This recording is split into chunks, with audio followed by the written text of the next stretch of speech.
जाएगा, वहां से 2 लाख रुपए मिल जाएगा, वहां से टीवी मिल जाएगी, वहां से फ्रिज मिल जाएगा, वहां से ये सामान मिल जाएगा।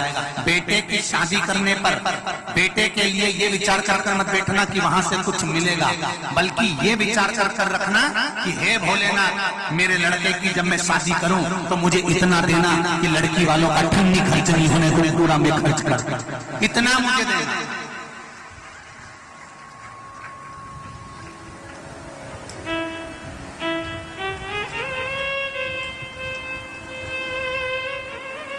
हम क्यों लड़की वालों से आस लगा कर बैठे कि लड़की वाला आएगा तो लड़की वाला फ्रिज देगा, तो लड़की वाला टीवी देगा, तो लड़की वाला एलसीडी देगा, तो लड़की वाला ये देगा, तो लड़की वाला क्यों?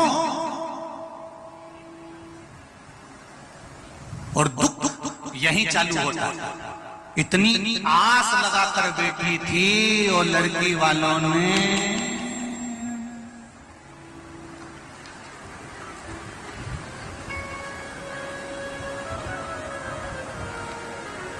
मंदिर में घंटी है, अरे बोलो तो जम क्या, सबके मंदिर में है छोटी सी, और लड़की वालों ने वही गरुड़ घंटी पकड़ा दी। तो विचार करिए, फिर जब आस टूटती है ना तो घर में क्लेश होता है। आज जब टूटी ना, हम आ गए थे, बताओ, हम इतनी सास पिटारी आई, सास की अटैची आई, उसमें 2 साड़ी अच्छी रख देना थी, ऐसी बेकार साड़ी आस लगा के बैठी थी ना, टूट गई। पर हर पल हर घड़ी हर क्षण उसको 1 लोटा जल समर्पित करना मत भूलना। 1 लोटे जल की परिभाषा को जानना, और वो जाना सुधा ने तुरंत कह दिया, मेरी बेटियां अगर कुछ प्राप्त करेंगी तो शिव तत्व से प्राप्त करेंगी। मैंने अगर शंकर भगवान को 1 लोटा जल चढ़ाया है तो मेरी बेटियों को दुख नहीं झेलना पड़ेगा, ये मेरा विश्वास करता है। और वही हुआ। सुधा की 3 बेटियां थी, मैना, धन्या और कला।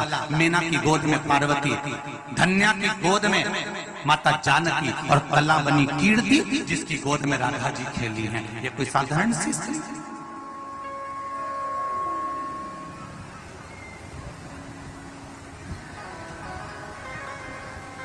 अगर घर में पितृदोष है, वास्तु दोष है, काल सर्प दोष है, और तुम्हें लग रहा है कि मैं 1 रुपए कमा रहा हूं, 100 रुपए खर्चा हो रहा है, या फिर घर में क्लेश बना हुआ है, या घर में बीमारियां बढ़ी हुई है, तो एक काम करना प्रारंभ कर दो।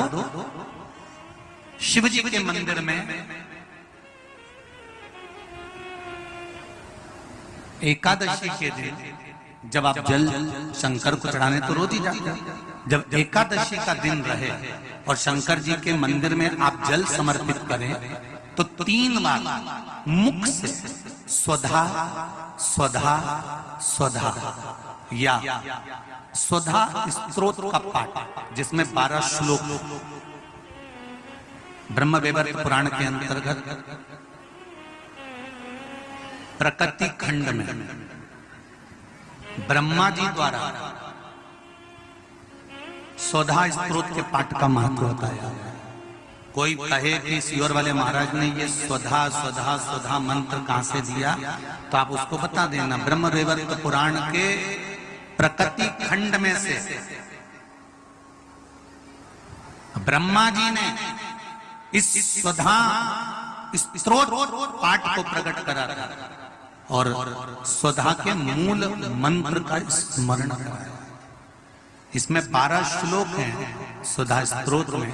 अगर स्वधा स्तोत्र नहीं पढ़ सकते तो 3 बार मुख से क्या बोलना है, जम के बोलो जरा, स्वधा स्वधा स्वधा।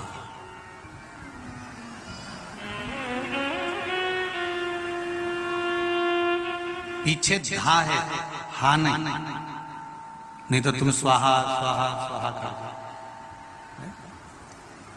पीछे क्या है, धा, धनुष वाला।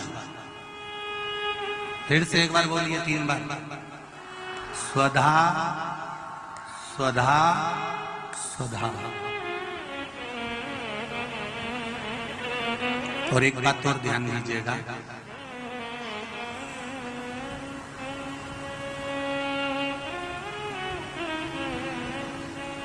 यदि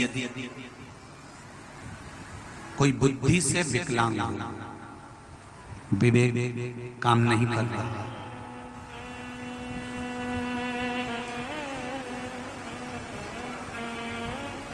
अगर विवेक काम ना कर रहा हो, माइंड से कोई कमजोर हो, तो जब स्वधा के नाम से आप शंकर भगवान को जल समर्पित करें,